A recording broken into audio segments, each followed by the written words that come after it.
Bendito e eterno Pai, a nossa gratidão a Ti pela liberdade que nos oferece, de abrirmos a Tua palavra, de estudá-la e sermos alimentados pela mesma.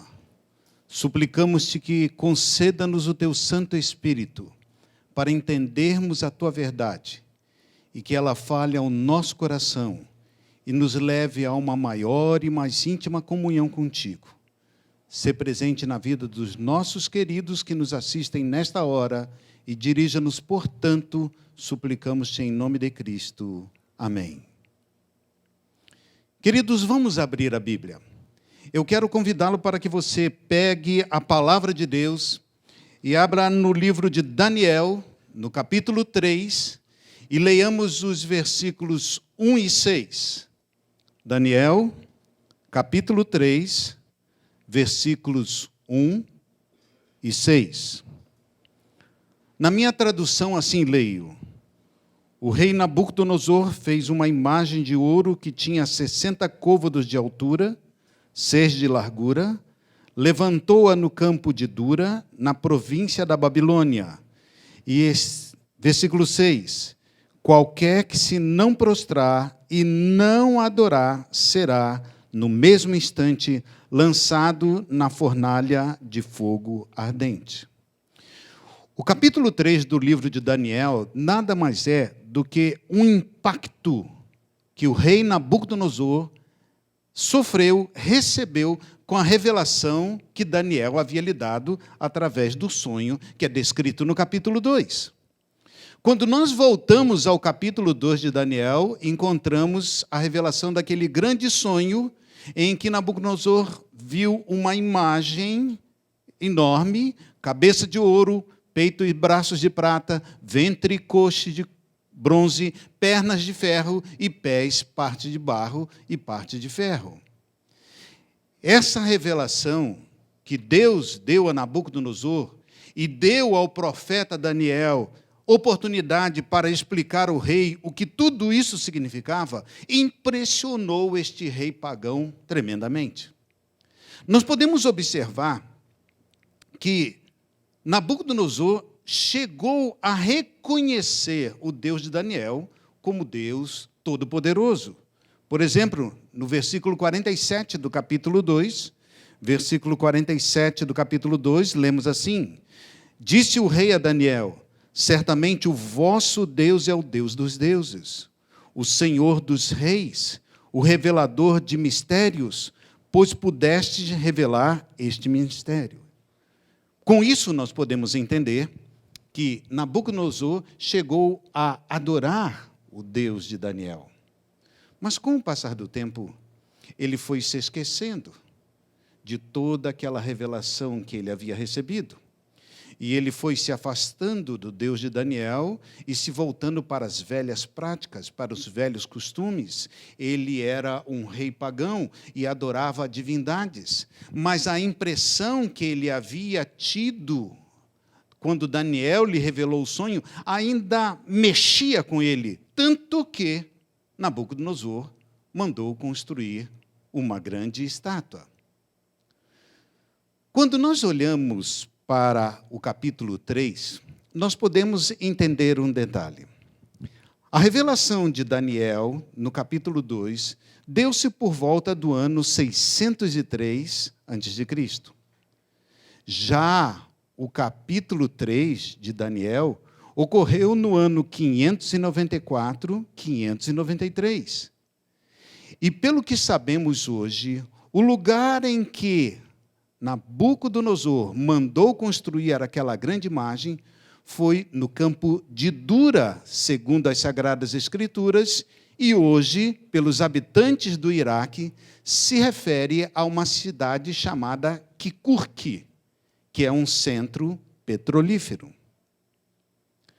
Quando nós analisamos as condições da época nos dias de Daniel, nós podemos entender a razão da existência de uma fornalha ardente que pudesse ser aquecida 7 vezes mais, como nos diz as Sagradas Escrituras.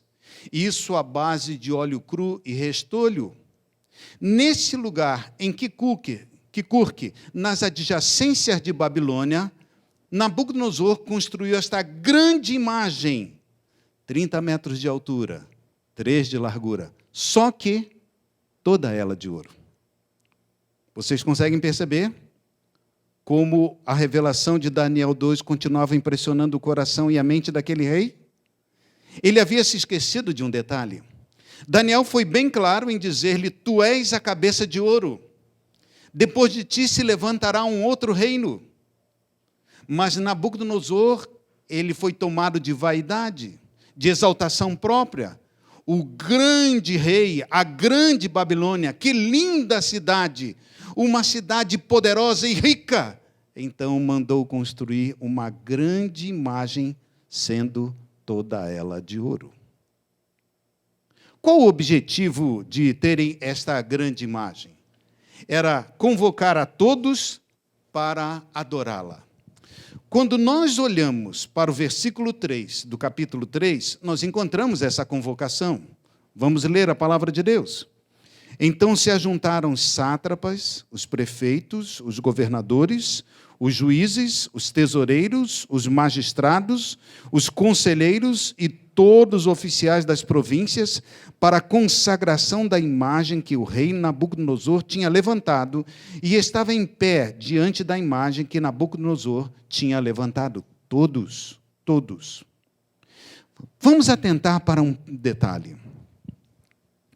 Quando Nabucodonosor tomou a cidade de Jerusalém e levou os hebreus cativos, ele só levou as famílias nobres para a Babilônia. Quer dizer, o povo mais simples, o povo mais humilde. Esses permaneceram em Jerusalém. Os nobres foram levados, os nobres passaram a viver com o rei Nabucodonosor, porque Nabucodonosor tinha um plano especial, influenciá-los através da sua cultura, através do estilo de vida, para que eles pudessem dar prosseguimento e propagar toda a teoria de vida que Babilônia desenvolvia. Mas quando essa imagem foi levantada no campo de Dura, Nabucodonosor mandou convocar a todos. E agora eu quero convidá-lo para ver quem deve ter participado desta convocação. Em Jeremias, no capítulo 51, versículo 59, abra sua Bíblia, Jeremias 51, versículo 59, nós encontramos o rei de Jerusalém, o rei Zedequias, comparecendo a esta convocação para, então, reverenciar a imagem que Nabucodonosor havia construído. Assim lemos na palavra de Deus. Palavra que mandou Jeremias, o profeta, Seraías, filho de Neraías, filho de Maacéias, indo este com Zedequias, rei de Judá, a Babilônia, no 4º ano de seu reinado. Zedequias era um homem de um coração vacilante, não tão fiel a Deus, mas levado pelas influências. E tudo nos leva a crer que ele compareceu a esta convocação. E agora, entendam comigo, por favor, estavam em Babilônia todos os nobres, todas as famílias nobres, todos os judeus que foram levados cativos, e aqueles que estavam debaixo do guarda-chuva de Babilônia, todos, em todos os lugares, foram convocados para esta adoração. E entre eles estava o rei Zedequias.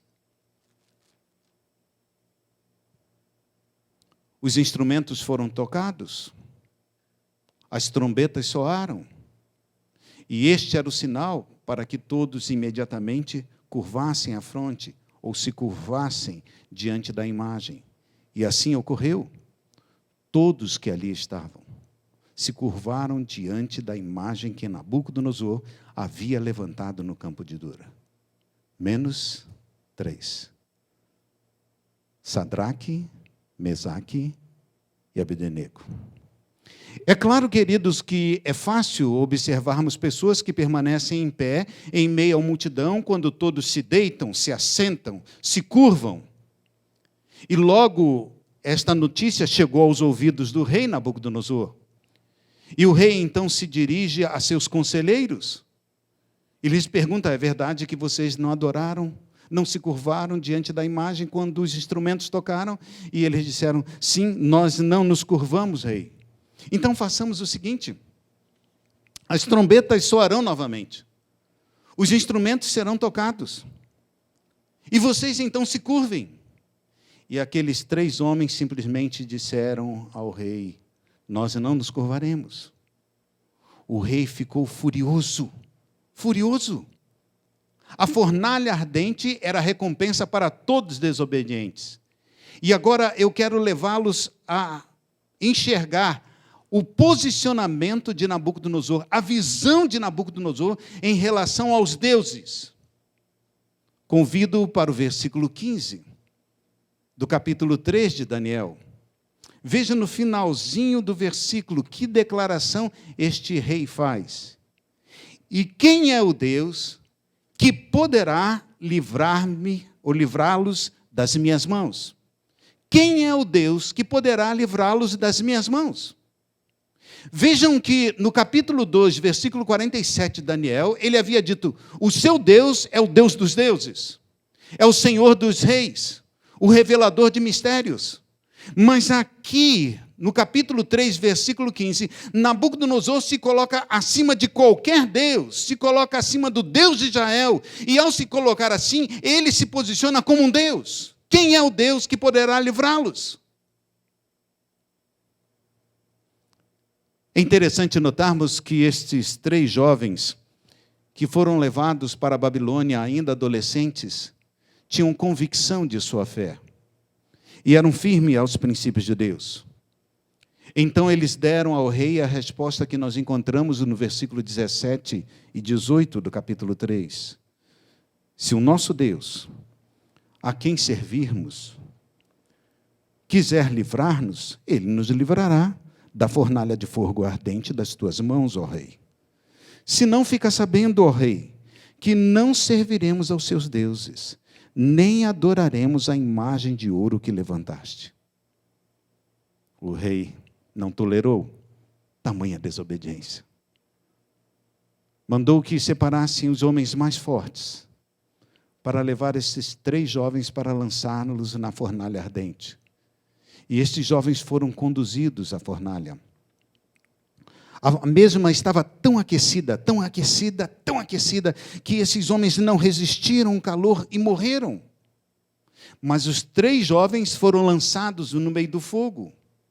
E de repente, Nabucodonosor está ali olhando, observando, e algo lhe chama a atenção. E no versículo 24 e versículo 25, lemos este impacto, que agora o rei sofre por ver algo que rouba-lhe toda a atenção. Não lançamos 3 homens atados dentro do fogo? Não foram 3 que nós colocamos no fogo? Eu, porém, vejo 4 homens soltos que andam passeando dentro do fogo, sem nenhum dano, e o aspecto do quarto é semelhante a um filho dos deuses. Vejam que a impressão que ele teve não foi do fogo não estar consumindo aqueles homens, mas sim de existir um 4º elemento, e esse 4º elemento ser semelhante ao Filho dos deuses. O impacto foi tão forte na vida deste rei pagão, que havia experimentado e conhecido o Deus Daniel, mas que agora se afastara, que ele volta a fazer uma declaração de fé. E eu quero convidá-lo para o versículo 29 do mesmo capítulo. Portanto, faço um decreto, pelo qual todo o povo, nação, língua, que disser blasfêmia contra o Deus de Sadraque, Mesaque e Abdenego, seja despedaçado, e as suas casas sejam feitas em monturo, porque não há outro Deus que possa livrar como este. Que maravilha, né? Queridos, quando nós estudamos as Sagradas Escrituras, nós encontramos uma relação muito íntima em todos os livros da Palavra de Deus. De maneira especial, o livro de Daniel está intimamente ligado ao livro do Apocalipse. Quando nós vamos ao capítulo 12, versículo 4 de Daniel, Deus deu a Daniel a seguinte ordem: encerra este livro, porque são profecias para o tempo do fim. encerra. Quando nós vamos ao livro do Apocalipse, no primeiro capítulo, no versículo 1, ele começa falando, revelação de Jesus Cristo.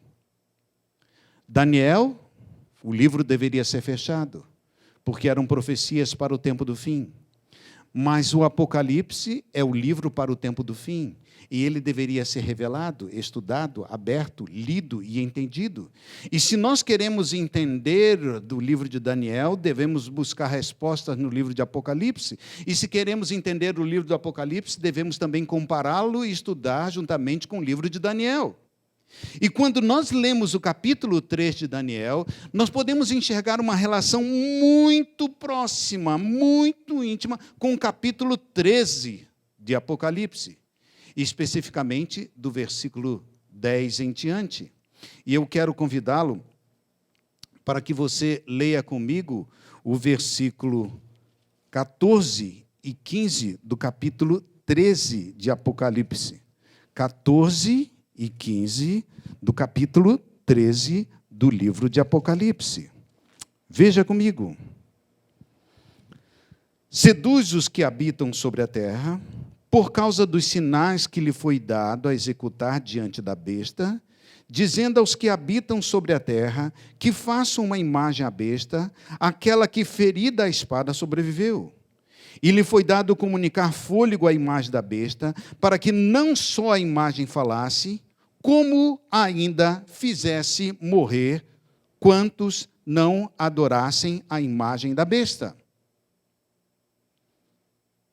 Preste atenção no que eu vou lhe falar. O que aconteceu no campo de Dura, no ano 594, 593, se repetirá nesses últimos dias sobre a face da terra. Lá em Babilônia, uma imagem foi levantada. E na grande Babilônia hoje, que é este mundo, uma nova imagem será levantada.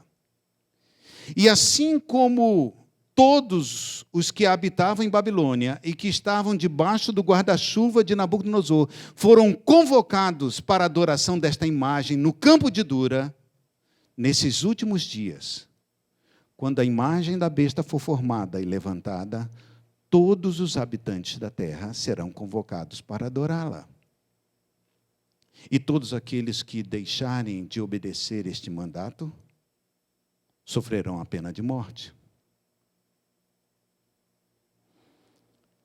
Eu quero, com isso, tirar algumas lições para a nossa vida e fazer algumas aplicações para os dias em que vivemos. Primeira lição que eu quero colocar diante de vocês. Todos os filhos de Deus serão provados. Eu serei provado. Você será provado. Todos nós seremos provados.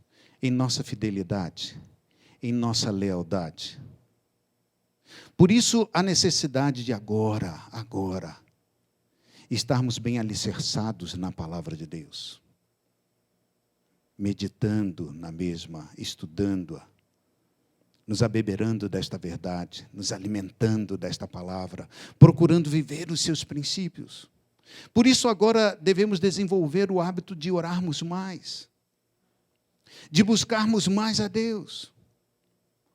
Porque é através deste relacionamento com o Senhor da palavra e com a palavra do Senhor que nós cresceremos espiritualmente, que nós nos fortaleceremos e poderemos então resistir à maior prova que ainda virá sobre a igreja. Não se esqueça, querido, eu e você seremos provados. Nós teremos que dar testemunho de nossa fé. Segunda lição que eu quero colocar diante de vocês. Só passarão pela prova, nesses últimos dias, aqueles que são fiéis ao Senhor hoje, nas pequenas coisas.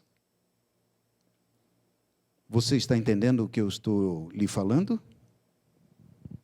Só passarão pela prova, nesses últimos dias, aqueles que são fiéis ao Senhor nas pequenas coisas, hoje. Pequenas coisas. Você já parou para pensar como que Sadraque, Mesaque e Abdenego tiveram condições de dizer àquele monarca: nós não nos curvaremos, nós não adoraremos. Mesmo que Deus não nos livre, nós não nos curvaremos. Como que eles puderam resistir tamanha prova? Quando nós voltamos à Bíblia, e voltamos ao livro de Daniel, e no capítulo 1, no versículo 8, nós encontramos a primeira decisão de fé e de firmeza desses homens. Daniel 1, 8. Resolveu Daniel firmemente não contaminar-se com as iguarias do rei, nem com o vinho que ele bebia.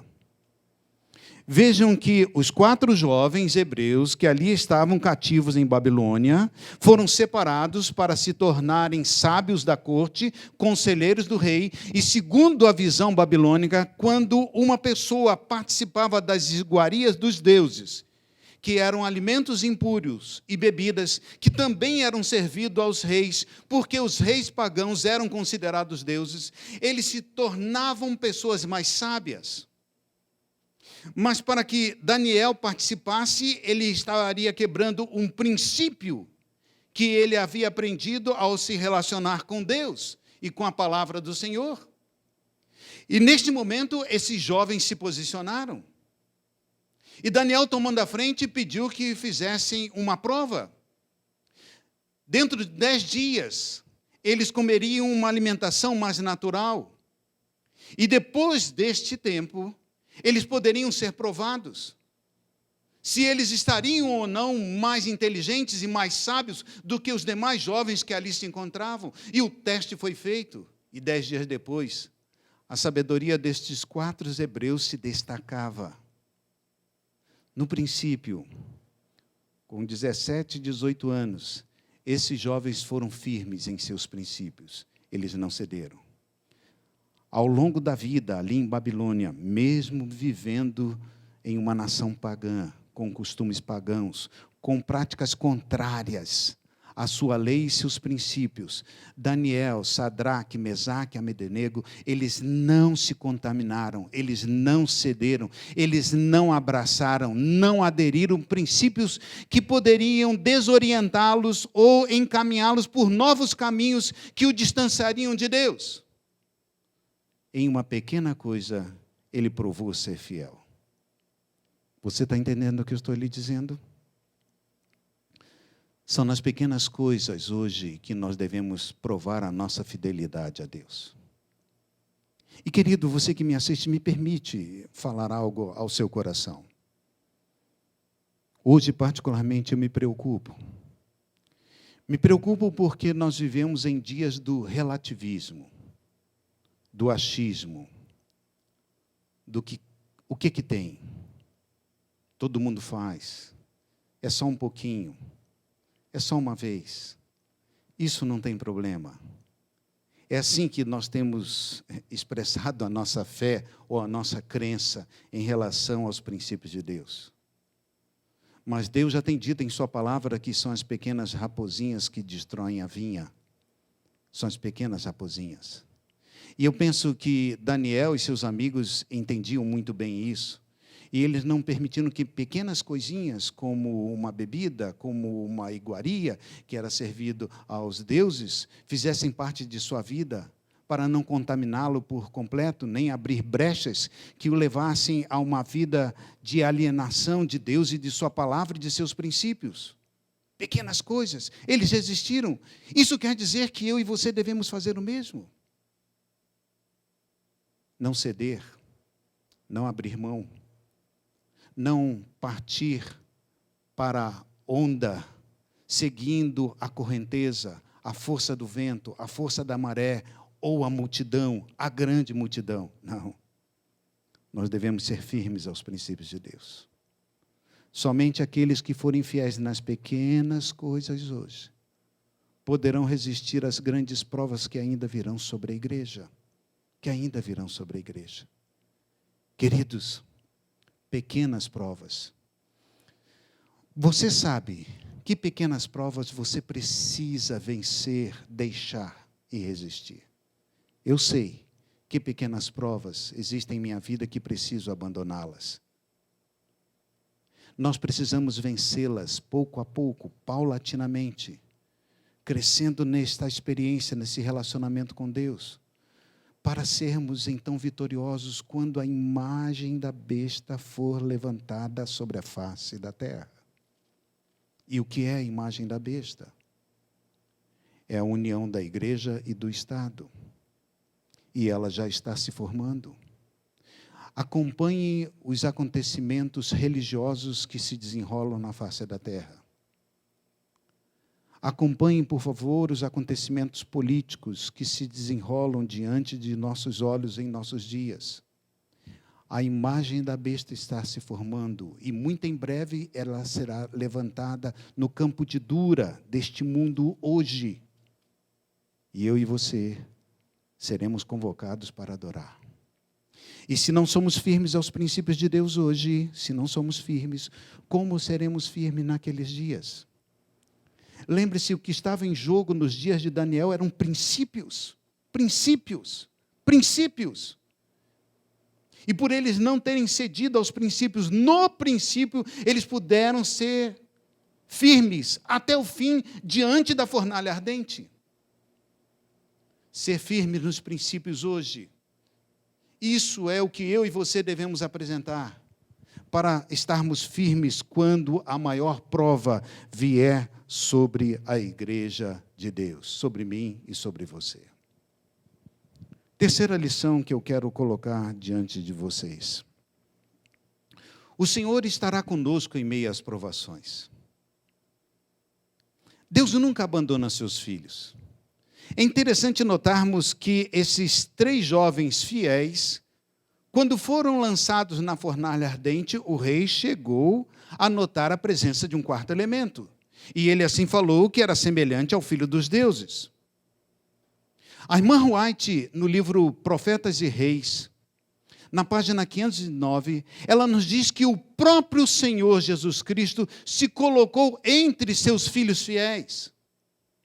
Isso quer dizer que quando as provações assolam a nossa vida, Deus se coloca ao nosso lado. Deus não abandona os seus filhos que são fiéis. Aqueles que honram o Senhor serão honrados pelo Senhor nos dias de grandes provações. E Deus se coloca ao nosso lado para amparar, para proteger, para fortalecer, para guiar, para conduzir, para nos livrar, para nos salvar. Não se esqueça disso. Honre o Senhor agora, para ser honrado por Ele no amanhã. Lembre-se, fidelidade a Deus. Deus nos dá a promessa de estar ao nosso lado. Isaías, no capítulo 43, versículo 2 e 3, a palavra de Deus assim nos diz: quando passares pelas águas, eu serei contigo. Quando passares pelos rios, eles não te submergirão. Quando passares pelo fogo, não te queimarás, nem chama arderá em ti. Porque eu sou o Senhor, o teu Deus, o Santo de Israel, o teu Salvador. Esta é a certeza que nós temos. Deus estará ao nosso lado para livrar-nos. Você acredita nisso? Você acredita nesse Deus? Você acredita no poder de Deus? Você acredita que Ele tem condições de te livrar? Sim? Então seja fiel ao Senhor. Seja fiel ao Senhor. Segundo ponto que eu quero deixar com vocês dentro deste item é que Deus nem sempre nos livra das provações e dificuldades. Voltemos ao caso desses 3 jovens. Eles disseram ao rei que não se curvariam. E o rei então lhes falou: mas quem é o Deus que poderá livrá-los das minhas mãos? E eles, cheios de convicção, então expressaram: olha, fique sabendo, ó rei, que Deus tem poder para nos livrar. Se Ele quiser nos livrar das tuas mãos e da fornalha, Ele o fará. Mas se Ele não fizer, mesmo assim, nós não cederemos. Não adoraremos, não nos curvaremos. E eles foram lançados na fornalha. Parece que Deus abandona os seus filhos, se esquece de seus filhos. E talvez você esteja pensando e pense comigo, mas pastor, o mesmo também está acontecendo porque eu estou enfrentando dificuldades e Deus me abandonou, porque se Deus estivesse comigo, eu não passaria por isso, eu não sofreria, eu não teria aflições, não teria problemas, enfermidades, dificuldades, nada de ruim aconteceria em minha vida. Você se engana, querido. Você está enganado. Porque Sadraque, Mesaque e Abednego não foram impedidos de serem lançados na fornalha ardente. Daniel não foi impedido de que os homens o colocassem na cova dos leões. Deus muitas vezes permite que as provações venham à nossa vida. Mas aqui está o detalhe, a grande diferença.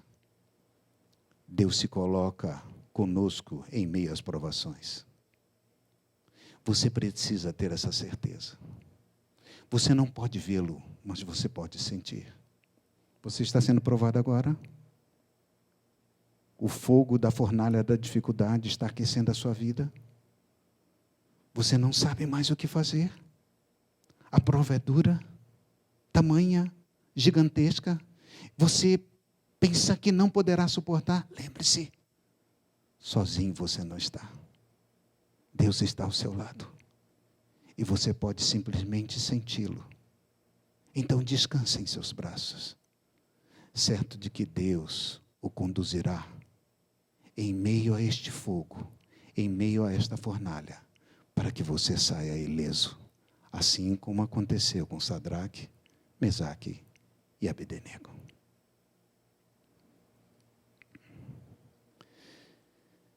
Eu quero levá-los a pensar no último ponto. Quando eu li o capítulo 3 do livro de Daniel, a declaração do rei pagão me impressionou muito. No finalzinho, quando ele olha para a fornalha ardente e observa 4 pessoas, ele expressa: nós não colocamos 3 na fornalha?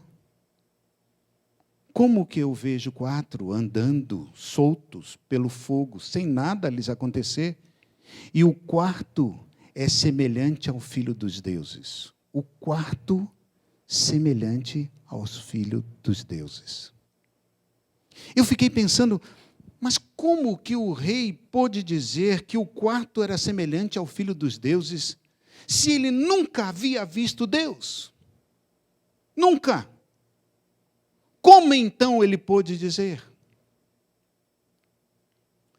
Lendo a Pena Inspirada e volto ao livro de Profetas e Reis, na página 509, a irmã White nos diz que os jovens cativos em Babilônia haviam vivido a verdade ou revelado a verdade na vida e no caráter. Ora, o que é a verdade? Quando vamos a São João, capítulo 17, versículo 17, a palavra de Deus nos diz: santifica-os na verdade, a tua palavra é a verdade. Ora, os filhos de Deus lá em Babilônia haviam vivido a verdade da palavra, os princípios da palavra que eles conheciam, eles haviam vivido. Mas quando abrimos a Bíblia em Salmo 119, versículo 142, nós lemos: a tua lei é a verdade. Eles viveram revelando os princípios da lei de Deus em sua vida. Eles não negaram os princípios, eles não abandonaram os princípios, eles não falharam em seguir os princípios de Deus. Mas quando lemos São João capítulo 14, versículo 6, nós vemos Jesus falando: eu sou o caminho, a verdade e a vida. No dia a dia, eles haviam testificado de Cristo. Queridos, é essa verdade que eu e você precisamos revelar. Você entende? A verdade que é a palavra, a verdade que é os princípios, a verdade que é Cristo. É essa verdade que nós precisamos viver hoje. Quando eu e você, que somos a igreja de Deus, revelarmos o caráter de Cristo, então o Senhor Jesus virá para buscar-nos. virá para buscar-nos. Então, querido, não ceda, não fale, não fracasse. Busque ao Senhor mais e mais. Firme-se nos caminhos de Deus. Hoje, queridos, penso que nós vivemos dias especiais porque, em meio a essa pandemia, estamos distantes um dos outros. E não podemos, por enquanto, pelo menos adorar o Senhor como fazíamos. Aproveite esses momentos em sua casa para ler mais a palavra, para orar mais, para se consagrar mais. E, querido, lembre-se, Deus convocava Israel em todas as festas solenes para o ajuntamento, porque Ele entendia que quando estavam reunidos, o povo se fortalecia, e reunidos a Ele, todos se fortaleciam. Nós precisamos também nos reunirmos para nos fortalecermos. Então não se acomode com a vida que você está tendo, em ficar em casa e simplesmente assistir uma live, uma transmissão, um sermão ou uma programação. Lembre-se, você precisa voltar. É claro, com todo cuidado, seguindo todas as orientações de isolamento. Todas.